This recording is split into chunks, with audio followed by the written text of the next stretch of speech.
I'm having the specialization in finance. I'm taking the lecture of financial management for you. And today I will discuss cash management. First of all, let's talk about the cash.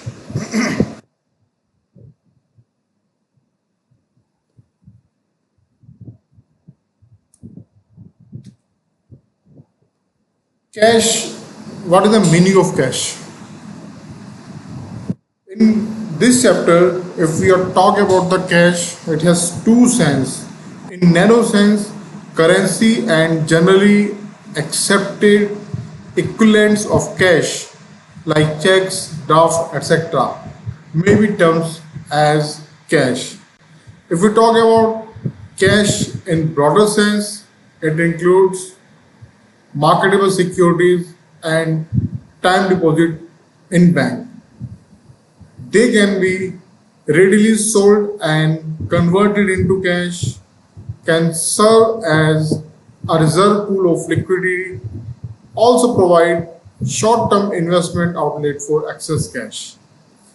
So, cash management means management of cash and marketable security. Now let's talk about the cash management. Cash management is concerned with the managing of cash flow into and out of the firm, cash flow within the firm, and cash balances held by the firm at a point of time by financing deficit or investing surplus cash. So cash management simply is the management of cash. It means you have to maintain the cash in the organization in that way so that at the time of requirement of the cash, organization should have sufficient cash. Because as we know, there's a theory of liquidity and profitability. It says if an organization is having cash or you can say liquidity more than profitability of the organization will go down. And if organization is having lesser cash, then profitability will increase. So we have to take care of this theory and we have to manage the cash according to requirement of the organization. This is the cash management. It means that cash should be maintained by the organization in that quantity which is the need of the organization. So if an organization needs cash to do its routine operation, but if it doesn't carry the cash, then obviously the reputation or goodwill of the company goes down because if the organization doesn't have sufficient cash, then it will be unable to pay the debts within stipulated time period.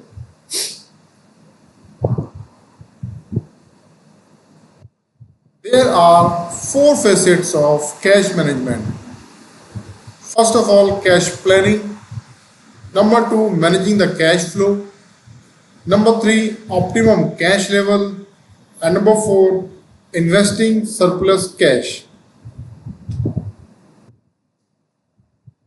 These are four motives of holding cash: transactionary motive, precautionary motive, speculative motive, and compensating motive. So number one is transaction motive. Holding of cash to meet routine cash requirement to finance the transactions which a firm carries on in the ordinary course of business is transactionary motive. It means the motive says because a firm has to do number of transaction every day. So to do these transaction, organization have to maintain the stock of cash. For example, you there is a firm, and firm has some routine expenses. Suppose he has to the for example, the firm has to do some expenses on some recreation heads.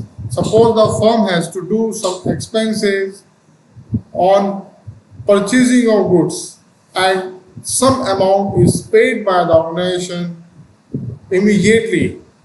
It means suppose a firm is purchasing a goods of rupees 1 lakh and firm is paying 20% of cash on the same time, then the amount which is paid by the organization is to be kept by the firm for completing the transaction.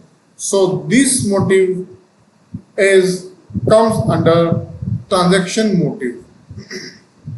Number two is the precautionary motive. Precautionary motive means when we have to maintain the cash for precautions. What type of precaution? The cash balance is held in reserve for random and unforeseen fluctuation in cash flow.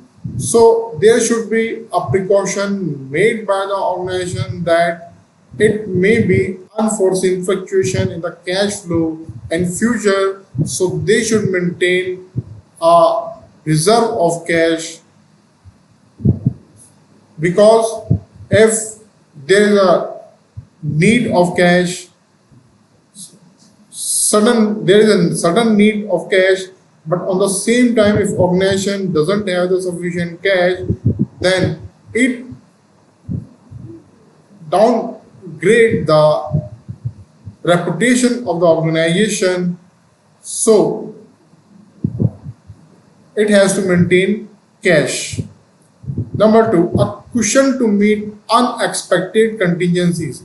Sometimes we have to face some unexpected contingencies like food strike and failure of important customers. It may be that you are facing a floods, you are facing situation of strike. Sometimes important customers are unable to pay and you didn't have the sufficient cash. So in that condition, you have to take the help of the reserve of the cash to do the operations of the organization. After that, other reasons may be unexpected slowdown in collection of account receivable. Sometimes number of customers are unable to pay you in stipulated time period. For example, it is the expectation of your side that you will get rupees 50 lakh rupees from debtors, but some of debtors are unable to pay and they are requiring some more time to pay your debts, and in that condition your expectation will not be according to your planning. So your expectation and actual will be different. In that condition you will require some more cash, and if you have surplus cash in reserve, then there will be no problem for you. But if you don't have sufficient cash, then you have to face some adverse situation. Next one is sharp increase in cost of raw material. Sometimes the cost of raw material increases very sharply and you don't have planning for it. For example, your purchasing price of the raw material was rupees 100 per kg, but there is sudden increase in the cost of raw material, and now you have to purchase raw material at rupees 200 per kg, and because of sudden increase or sudden or sharp increase in the cost of raw material, you need more cash. And if you have sufficient balance of cash, sufficient stock of cash, then there will be no problem for you. But if you don't have sufficient cash in your stock, then you will face some adverse situation. Next is the cancellation of some order of goods. Another reason may be cancellation of some order of goods. Now, like you have taken an order of goods of rupees 50 lakh. It means order of delivering the goods. It means you are very much assured that you will receive rupees 50 lakh on that date, but suddenly you get an information that order has been cancelled by the customer. Now you will not have rupees 50 lakh on the particular date, and you have planned according to the according to your planning that you will receive rupees 50 lakh after certain time, but exactly you are not receiving the amount, so you have to take action accordingly. It will be possible only in the condition if you have sufficient cash in your stock, then there will be no problem for you. But if you don't have sufficient cash, then you have to face some problem. Next is defensive in nature. Defensive in nature means when you have sufficient cash balance in your stock, then there is no problem for you.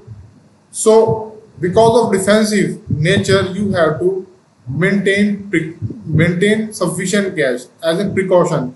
If you are not defensive in nature, if you are offensive in nature and you are ready to take more and more risk, then you will not maintain cash because of precautionary motive. It is also depend on the nature of the entrepreneur, or you can say nature of the owner of the organization.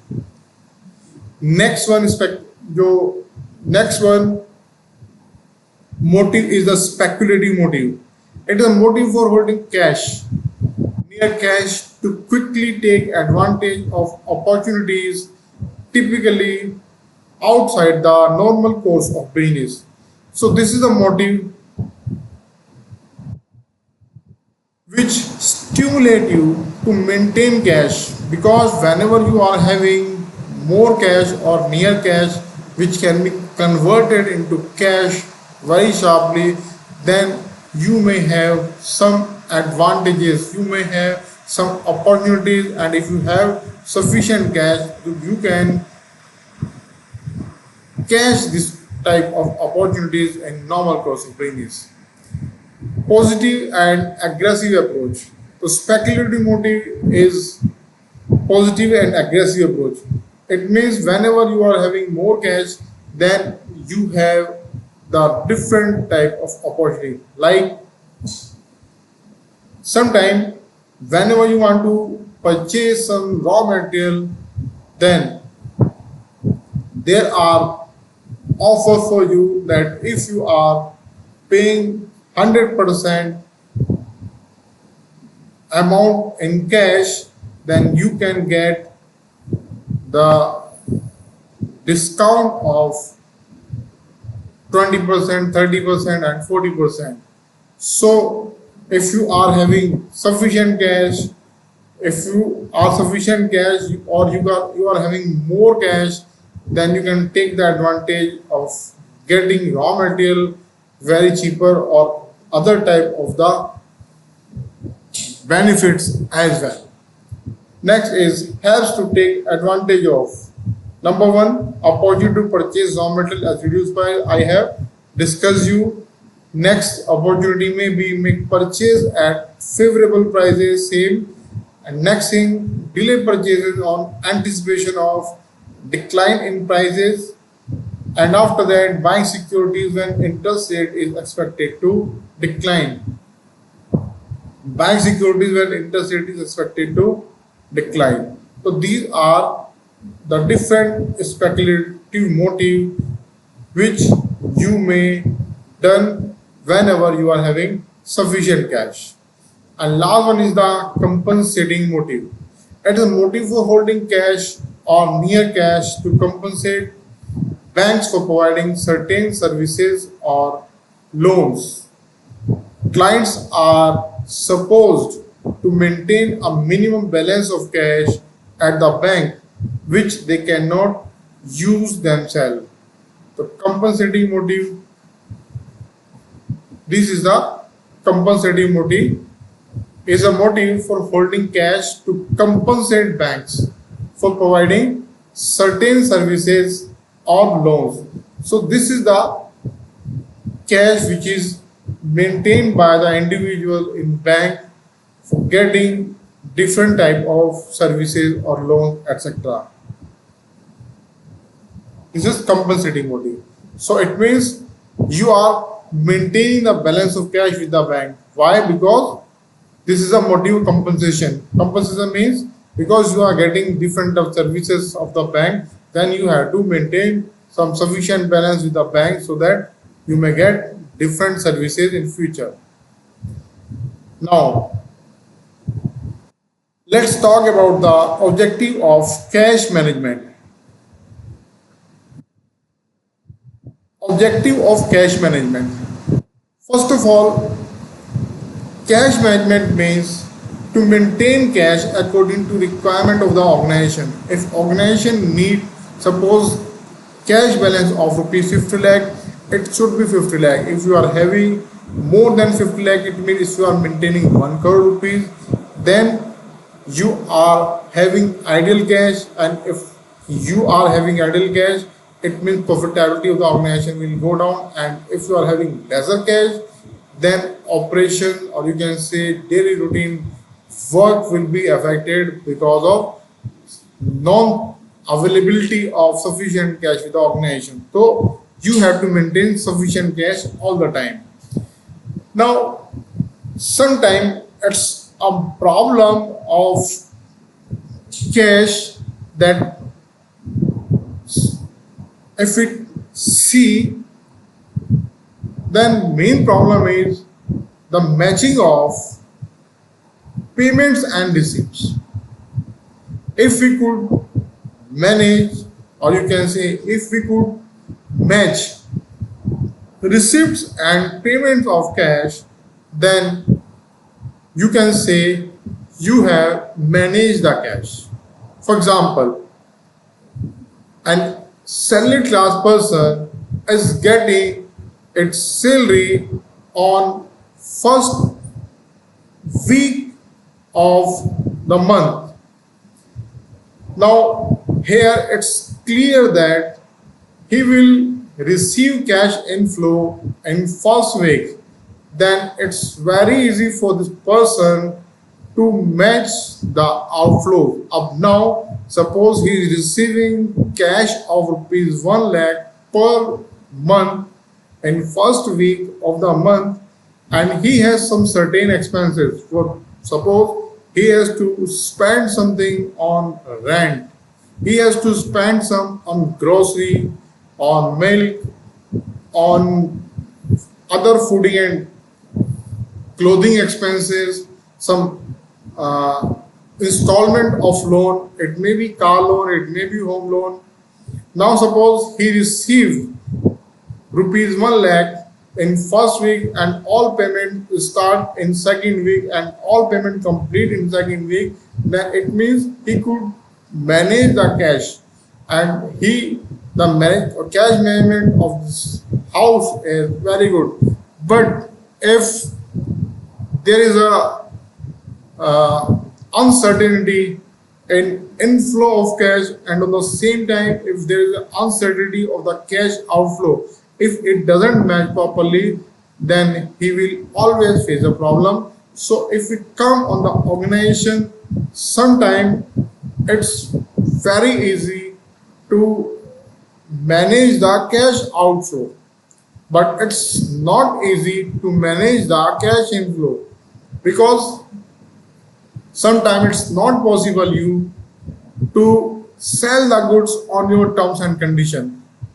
Many times you have to sell your goods on credit terms, and it's not on you that you expect that the sale which is done by you will be covered, or you can say which will be collected in 15 days, but the debtor which have purchased the goods from your organization is not able to pay you in 15 days, he is paying you after 1 month, then there is a mismatch of outflow. So main objective of the cash management is to match these outflows. Now let's talk about it in more detail. Meeting payment schedule oblique cash outflow.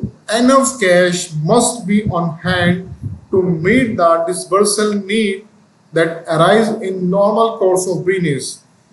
It will help in avoiding the chance of default in meeting financial obligations. Number two, availing the opportunity of getting cash discount. And number three, meeting unexpected cash outflows without much problem. So this is the arrangement of payment schedules. So whenever you have to plan about the cash management, it helps in avoiding the chance of default, because sometimes you have to pay to your service provider. There are number of financial obligation you may have, and whenever you have to pay these financial obligation, you need cash. So cash management has the objective that at the time of meeting these financial obligation, the chance of default may be declined or avoided. Number two, availing the opportunity of getting cash.